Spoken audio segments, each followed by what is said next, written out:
You don't expect your whole world to shift over something as simple as a jacket. But that's exactly what happened the night I got back from a business trip to Seattle. The flight had been delayed twice. I was running on 2 cups of overpriced airport coffee and no sleep. By the time I landed back in Austin, it was well past midnight. The Uber ride home was quiet, too quiet. The driver had on some lo-fi instrumental playlist and the city lights blurred past like ghosts. I should have been thinking about my meeting with the tech firm or the fact that I'd closed one of the biggest deals of the quarter. But the closer I got to home, the more something inside me curled up like a fist. Call it intuition. Call it paranoia. I didn't know it yet, but I was already bracing for something. When I stepped into our entryway, that quiet punch came. There it was, hanging right there on the coat rack. A black leather jacket. Slim fit, modern cut, polished.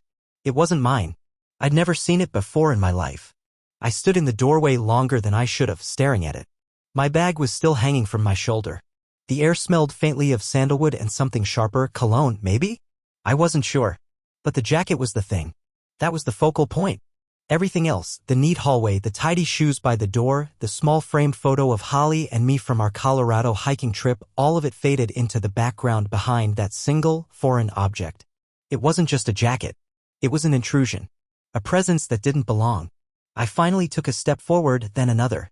I reached out and touched the sleeve. Real leather. Soft. New. No signs of wear. Whoever it belonged to took care of it or had just bought it. That made it worse. I set my bag down slowly and took a deep breath. Tried to shrug it off. Maybe she had a friend over. Maybe her brother visited, though that didn't make sense. Her brother lives in Denver and he sure as hell wouldn't drop in unannounced. Still, I needed to see her face. I needed to hear her voice. Honey? I called out louder this time. My voice echoed slightly. No response at first. Just the soft hum of our refrigerator and the ticking of the clock in the living room. Then finally I heard movement from the kitchen. Oh, hey babe. Welcome back. Holly's voice rang out, too cheery, just slightly too upbeat, the kind of cheer that sounded practiced. She emerged from the kitchen with a dish rag in hand, drying off a wine glass like she'd just finished a casual girls' night. Didn't expect you till morning, she added, smiling. It didn't reach her eyes. That was the first real alarm bell. Her expressions were usually warm, easy. This one looked like a mask. A mask worn by someone who had rehearsed for this moment. I stepped into the kitchen and immediately saw the rest of the scene. 2 wine glasses on the counter. One was empty, cleaned. The other half full, red wine. A burned-down candle still faintly smoking. The air was heavy with its scent, some kind of sandalwood vanilla blend she never used before. Romantic. Carefully curated. Like a Pinterest board come to life. You have someone over? I asked, my voice neutral. I didn't want to jump. Not yet. She blinked, just for a second too long. Yeah, just Claire. You know, from the gym, she said casually, wiping her hands on the towel. We were catching up. She just left a little while ago. Claire? That didn't fit. Claire wasn't the type to drink Merlot and burn candles. She was more of a beer and brunch kind of girl. And we both knew she hated being out late, said it wrecked her morning yoga flow. Besides, if Claire had been here, she would have left her own jacket on the rack. And Claire didn't wear men's jackets. I didn't say anything. Just nodded slowly, pretending to buy it. I leaned on the counter, taking in the scene.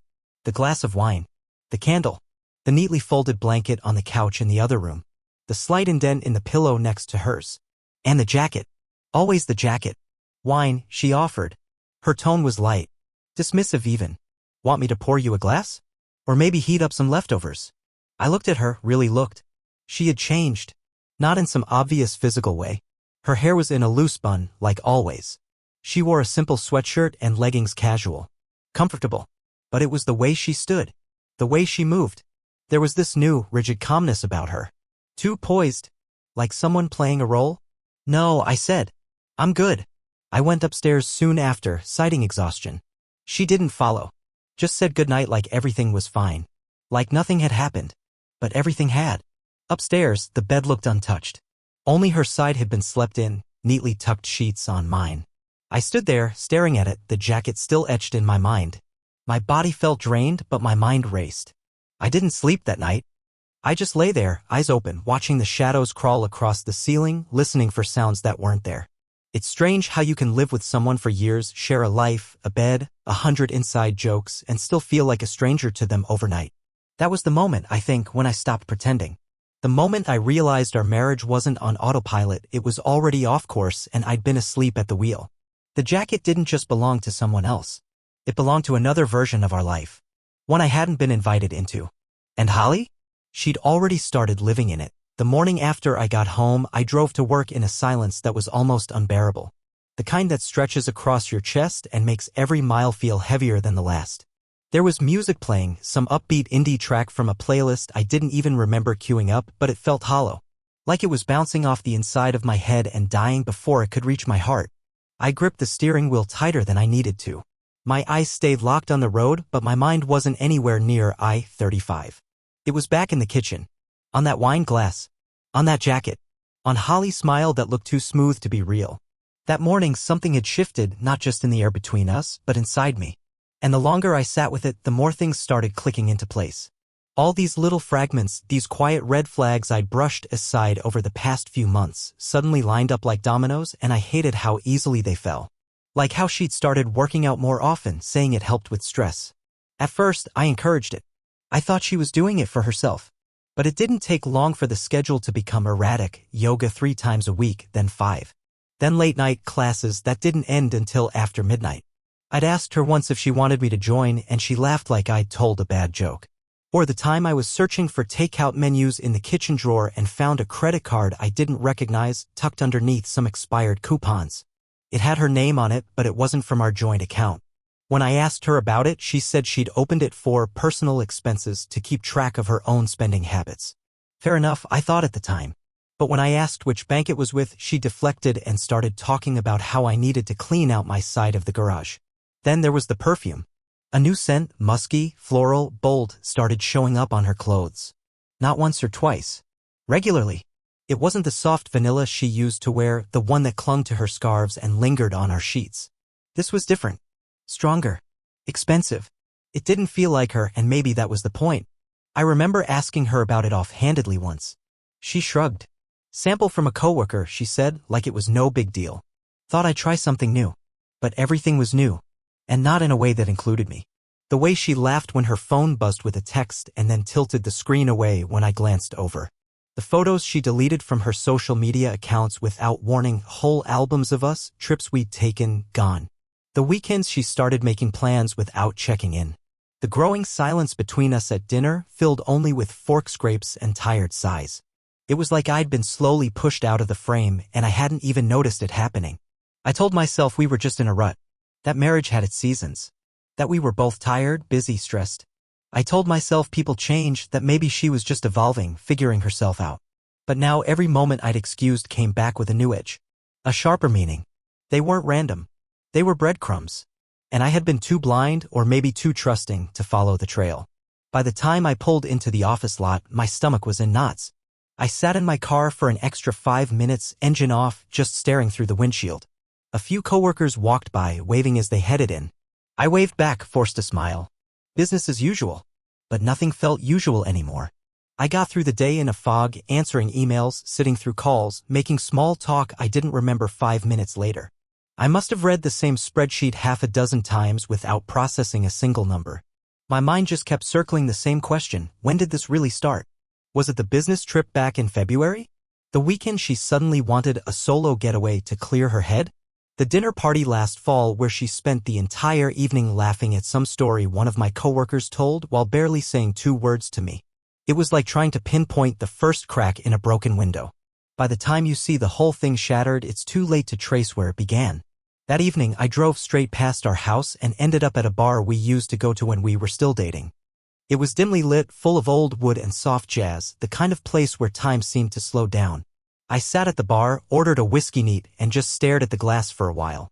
The bartender gave me a look, the kind that said he knew I wasn't here to celebrate. Rough day? I nodded. You could say that. He didn't push. Just gave a sympathetic nod and walked away. That kind of silence was a relief. I pulled out my phone and opened Holly's Instagram page. Nothing had been posted in weeks. But I remembered a time when she used to share everything: our weekend hikes, the latte art at her favorite cafe, silly pictures of me trying to cook. All gone. Scrubbed clean like we never existed. She used to tag me in everything. Lately, not even a mention. Not even on our anniversary. And then, for the first time in a while, I let the thought come fully into focus. She's seeing someone else. There it was, like a bitter pill. It sat in my mouth, heavy and metallic. I didn't have proof, not yet. But the gut feeling that had been whispering for weeks now screamed at full volume. I scrolled through my texts with her. Nothing jumped out as overtly suspicious. But that was the thing, it was all too clean. Too perfect. When someone's trying to hide something, they don't leave obvious clues. They leave patterns. Holes.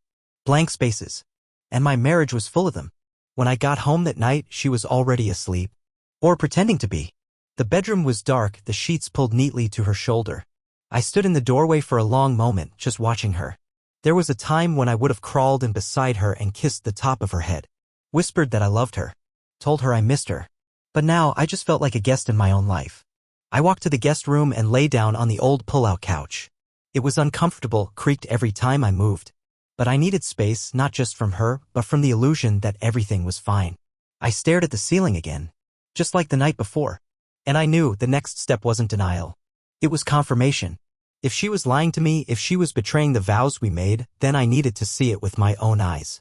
Because sometimes pain is better than doubt. At least pain tells you something's real. The idea came to me slowly, like a fog lifting over a city I no longer recognized. I didn't set out to catch her in the act, not at first. I told myself I just wanted clarity. Peace of mind. A reason to either fight or finally let go. But deep down, I think I already knew. I just needed the pain to have a shape. A face. A name. It happened on a Thursday. My new client had canceled last minute, a luxury furniture company that was considering scaling back their contract. Normally, I'd have filled the time with busy work, maybe caught up on calls or tinkered with the next quarter's projections. But that day, I sat at my desk, staring blankly at my calendar, and then, without thinking, I grabbed my keys and walked out the door. I didn't tell anyone. I didn't send an email or log it in the system. I just left. It felt impulsive, but not irrational. Not anymore. Traffic was light as I headed toward home, and the closer I got, the tighter my chest felt. I didn't know what I expected. Part of me hoped she'd be out running errands, meeting friends, living a normal, innocent life. I told myself I'd pull up, see her car in the driveway alone, and feel ridiculous. Maybe I'd laugh, go back to the office, and chalk it up to insecurity. But that's not what happened.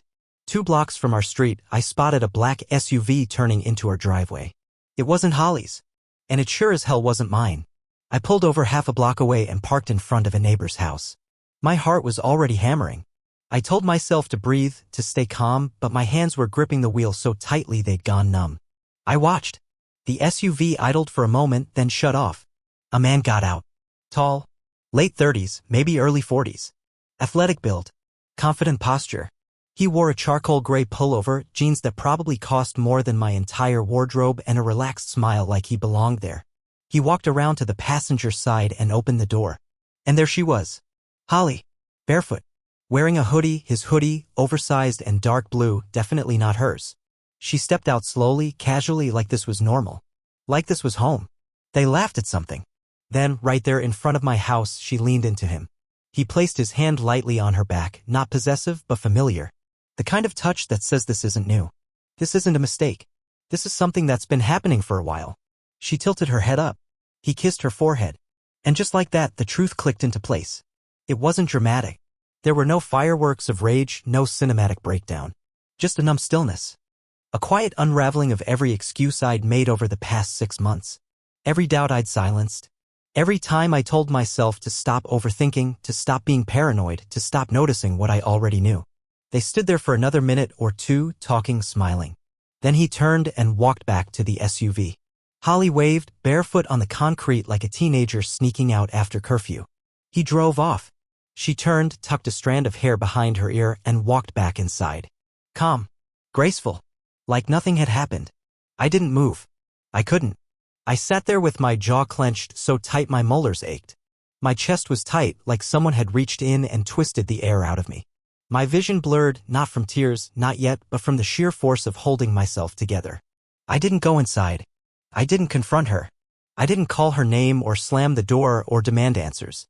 I turned the ignition and drove straight to a hotel on the north side of town. A quiet chain place with stale coffee and front desk clerks who didn't ask questions. I checked in under my own name, paid for 2 nights, and sat on the edge of the bed in a room that smelled like bleach and old secrets. The television stayed off. The curtains stayed drawn. I didn't sleep much.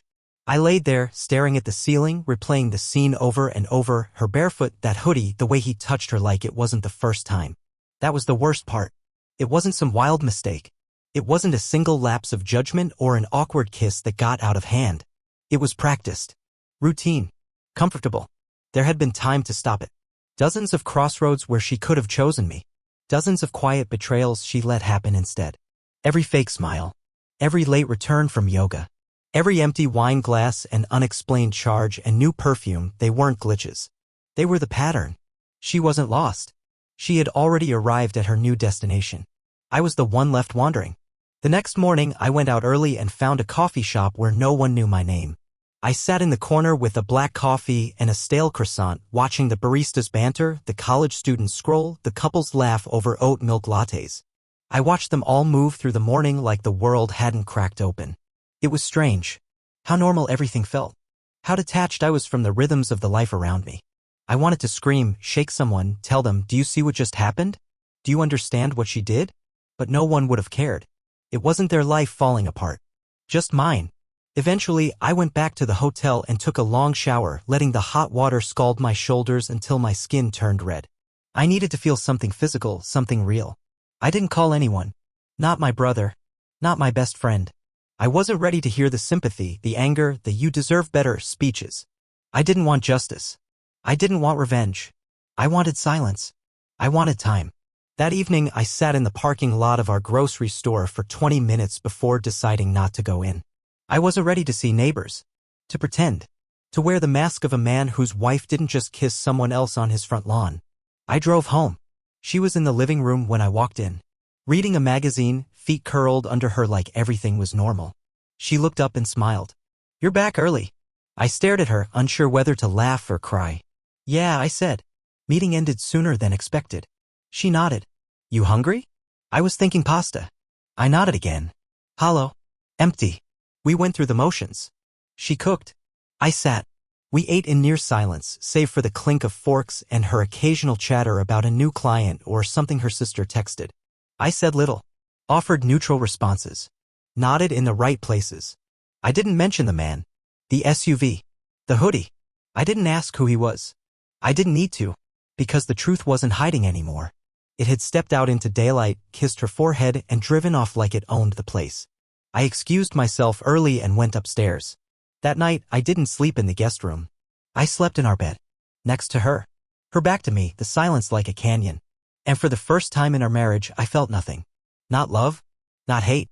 Just absence. That's when I knew, whatever we'd had, it wasn't just broken. It was over 2 days. That's how long I stayed quiet after seeing Holly in his arms. 2 days of pretending I didn't know. Of sitting across from her at the breakfast table while she asked if we needed more almond milk or if I could water the succulents out back. Of nodding when she mentioned yoga, again, always yoga, and smiling when she said she might be late, again. 2 days of silence so thick it nearly choked me. But not a single confrontation. Not yet. I wasn't waiting for an apology. I wasn't hoping she'd come clean. I already knew she wouldn't. The thing is, people don't confess when they think they're getting away with it. And she did. She really believed I was buying the act. That I was still the version of myself she remembered, steady, predictable, maybe even a little too patient for my own good. But something had snapped in me. Quietly, cleanly. Like a switch. I wasn't going to scream. I wasn't going to beg.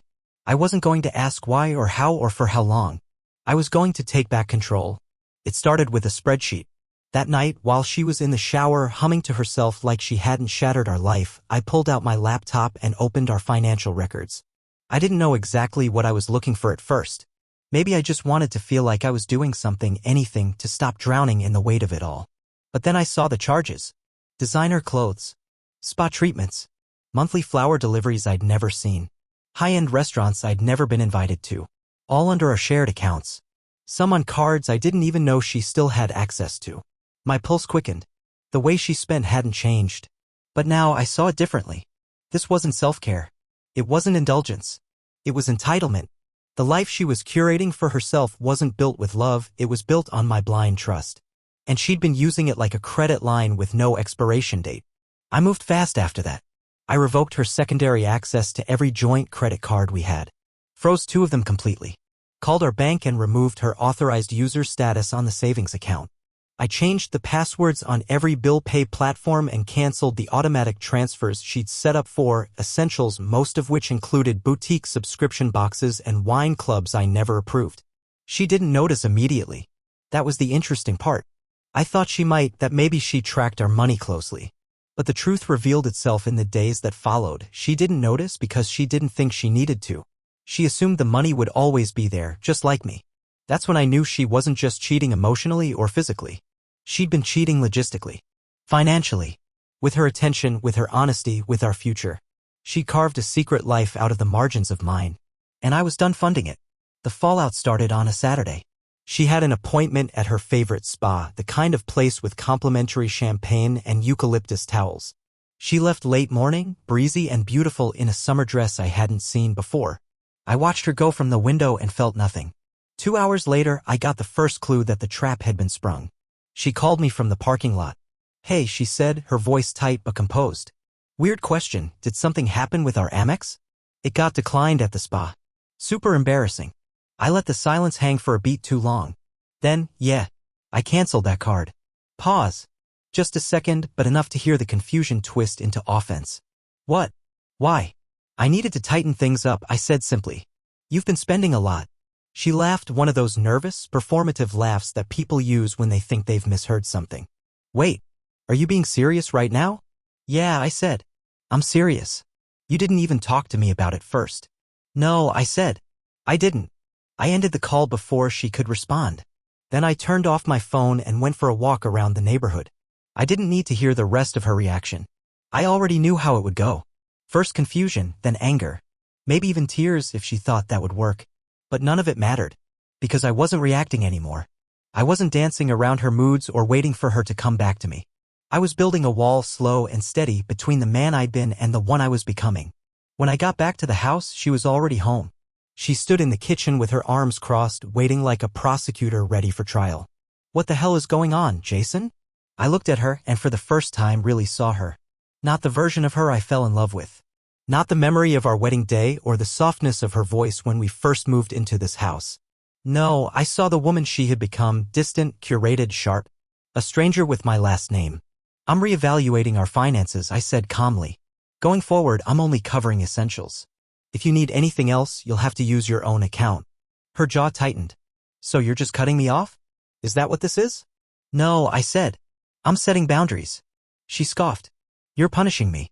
"I'm protecting myself." She shook her head, grabbed her bag, and stormed off to the bedroom. Slammed the door. The sound echoed through the house like a thunderclap. But I didn't flinch. Because here's the thing, when someone builds a world behind your back, they do it under the assumption that you'll keep holding the front door open for them. They expect you to stay compliant, predictable, generous. I'd been all those things. And it made me a fool.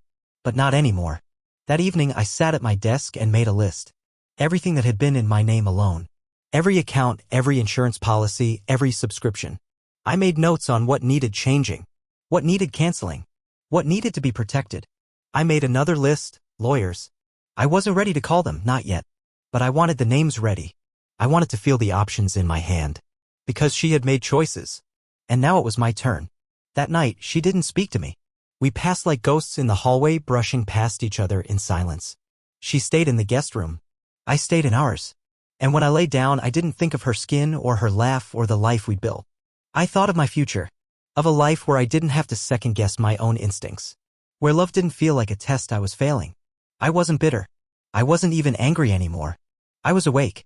And waking up changes everything. It didn't happen all at once. When I froze the accounts and stripped back her spending, Holly didn't crumble immediately. She adjusted at first. Shifted. Recalibrated. That's what manipulators do when their tools stop working. They reach for new ones. The first few days were eerily calm. She kept her distance but floated around the house like everything was fine, humming in the kitchen, scrolling through her phone with the brightness cranked up, texting someone she'd never name. She cooked one night pasta she knew I liked, even though she barely touched her plate. She left a candle burning on the table, just like the one I'd found the wine beside. The effort was obvious. Too obvious. The smile that came with it was almost apologetic, the kind you give when you've been caught, but you still think you might win the long game. But I wasn't playing anymore. I didn't comment on the dinner. I ate in silence. Didn't compliment it. Didn't insult it either. I just said thanks like a stranger might, then cleared my plate and loaded the dishwasher. The next night, the kitchen stayed cold. That's when it began, the shift. She stopped humming. Stopped trying. The silence between us turned dense, heavy with expectation she refused to name. It hovered in the air like humidity before a storm, too much pressure, too many unsaid things. Then came the decline. One morning, I found her standing in the hallway, staring at the hallway mirror. She was still in her robe, phone in hand, makeup half done. Her reflection looked tired, like she hadn't slept. Her eyes flicked to me when I walked by, but she didn't speak. She didn't need to. The silence was the message, this isn't working. Try harder. But I didn't. I kept waking up early, getting coffee, checking emails, walking out the door like she wasn't there. No more small talk. No more shared grocery lists.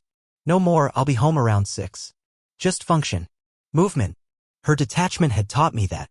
And now I mirrored it back. By the end of the week, the strain was visible. Her curated world, the one she maintained with brunches, manicures, boutique deliveries, and new yoga gear, was fraying. I overheard her on the phone with a friend one morning. She was trying to be casual, but her voice cracked at the edges. No, I'm fine, just busy. Things have been a little crazy. No, I didn't make it this week. I'll let you know about next time. She hung up fast. Later that day, I saw her scrolling through her photos on her phone. She lingered on one of us taken last summer at a vineyard north of Fredericksburg. She wore a straw hat and I had my arm around her waist. We both looked tan and tipsy. The smile on her face then was real. At least, I think it was. She zoomed in on her face, then mine. Then she deleted it. Just like that. Another memory erased to fit her current narrative. She tried again that evening. Picked up the living room. Fluffed the pillows. Folded the throw blanket. Lit a candle. Nothing dramatic, just enough to suggest, see? I'm still useful. I'm still trying. But that was the problem. She wasn't trying to rebuild. She was trying to requalify. Like our marriage was a job she could keep if she performed just enough emotional labor to get through the review period. The next morning, her card was declined at the gas station. I only knew because she called me from the car, voice low and irritated. Can you just unlock it? It's $10, Jason. Don't you think this is a little extreme? No, I said flatly. I think it's appropriate. You're punishing me. For what? I didn't answer. She knew. The conversation ended with a sigh and a disconnected line. She didn't call back. That night, I found her in the living room, watching TV. She turned the volume down as I walked in, a leftover habit from the days when we used to talk. She looked up like she wanted to ask something, then looked away. She was dressed in sweatpants. Her hair pulled back. No effort. The performance was over. She was unraveling. Her social media went quiet. No new stories. No posts. The last picture she'd uploaded, a filtered flat lay of her morning coffee and planner, was from 2 weeks ago. The likes had dried up. The comments too. Without the gloss, there was no audience. And without the audience, there was no applause. She wasn't ready for that silence. And still, I said nothing. Because what could I say that I hadn't already shouted inside my own head? You lied to me. You touched someone else on our doorstep. You kissed him like I didn't exist. And now you're only sorry because the perks are slipping through your fingers. It became a pattern. She'd attempt some half-hearted domestic gesture, cleaning the garage, reorganizing the pantry, and I'd acknowledge it with the same cold nod I'd give a stranger who held the elevator. One night, she asked, "Do you want to watch something?" No, I said. She didn't ask again. On a Sunday, she broke the silence. I was outside, fixing the latch on the gate that led to our backyard, a chore I'd been putting off for months. She stood on the porch steps, arms crossed, barefoot. This can't be how we live. I looked up slowly. She wasn't yelling. Wasn't crying. Just stating it like a fact. I didn't respond right away. I tightened the latch, tested it, then finally stood up. No, I said. It can't. She waited. Expecting more. There wasn't any. She turned and walked back inside. Later that night, I heard her crying in the guest room. Not loudly. Just quiet sobs muffled by the door. And for the first time in a long time, I didn't feel the urge to go to her. To hold her. To tell her it was going to be okay. Because it wasn't. Because we weren't. She had spent months, maybe longer, building a life adjacent to mine. One where I was a fixture. A background element. A provider, a planner, a placeholder. She had forgotten how to partner. And now, stripped of the comfort I used to provide, she didn't know how to stand alone. The unraveling wasn't dramatic. It was slow. Painful. Quiet. The invitations stopped coming. The group chats dried up. The brunches never got rescheduled. People could sense the shift even if they didn't know the details. It's funny how silence speaks louder than anything else in the digital age. When someone stops posting, stops appearing in pictures, stops RSVPing, it tells the story without needing words. And that story became hers. The woman who used to curate perfection now sat in sweatpants on a couch she didn't pay for, wondering where it all went wrong. She knew. She just didn't want to admit it. But I did. And I was already halfway out the door. She broke one night, not with anger, but something rawer. She stood in the doorway of my office, eyes swollen, hair messy, hands shaking. I messed up, she said. I know I did. I didn't look up. I was lonely, Jason. I thought you didn't see me anymore. I finally met her eyes. I saw you. I just didn't see who you were becoming. She stepped closer. Can we fix it? I shook my head. You want the comfort back, not the love? Her tears came then, silent and real. For the first time, I believed she was sorry. But it didn't matter. Remorse after the damage isn't redemption. It's regret. And regret doesn't rebuild burned bridges. It just stares at the ashes. Saturday morning, I packed her things quietly, methodically. She watched, confused, angry, heartbroken. No goodbye. Just silence and zipped bags by the door. You're really doing this? She whispered. I already did, I replied. When the door closed behind her, the house finally exhaled. I rearranged the furniture, took down the wedding photos, played music loud, called old friends, picked up my guitar. Peace didn't feel like joy. It felt like breath, like space. She thought the end would be loud, but it wasn't. It was calm, because this wasn't collapse. It was clarity.